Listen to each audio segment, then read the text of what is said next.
கர்த்தருக்கு ஸ்தோத்திரம்.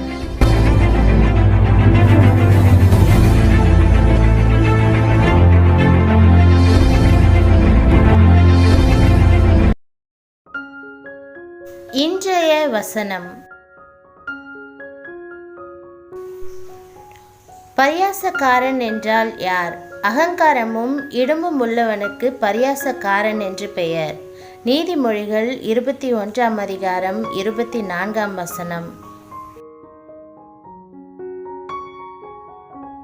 பரியாசக்காரனுடைய குணாதிசயங்கள். அவன் அகந்தையான சினத்தோடே நடக்கிறான். அப்பத்திற்காக இச்சகம் பேசுகிற பரியாசக்காரரோடே. பரியாசக்காரனோ கடிந்து கொள்ளுதலுக்கு செவி கொடான். பரியாசக்காரன் தன்னை கடிந்து கொள்கிறவனை நேசியான். ஞானவான்களிடத்தில் போகவும் மாட்டான். பரியாசக்காரர் பட்டணத்தில் தீ கொளுத்தி விடுகிறார்கள்.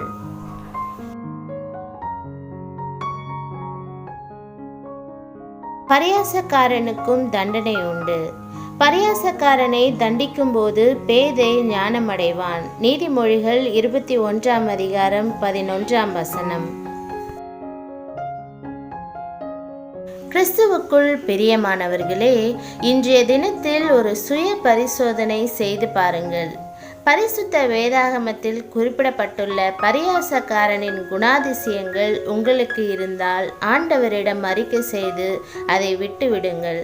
மறுபடியும் அதை செய்யாதிருங்கள். அன்றாட வாழ்க்கையில் இந்த பரியாசக்காரர்களை நாம் அதிகமாக காண முடியும். ஒன்றை மாத்திரம் நினைவில் வைத்து கொள்ளுங்கள். பரியாசக்காரர்களுக்கும் தண்டனை உண்டு என்று வேதம் கூறுகின்றது. அதிலிருந்து தப்பித்து கொள்ள இன்றே மனம் திரும்புங்கள்.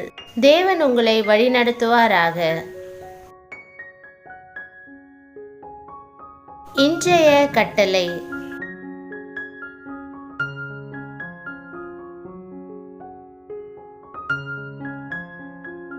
ஏழையா இருக்கிறான் என்று ஏழையை கொள்ளையிடாதே. சிறுமையானவனை நியாயஸ்தலத்தில் உபத்திரவப்படுத்தாதே. நீதிமொழிகள் 22 அதிகாரம் 22 வசனம். இன்றே மனம் திரும்புங்கள். தேவனுடைய நாமம் மகிமைப்படுவதாக. ஆமென்.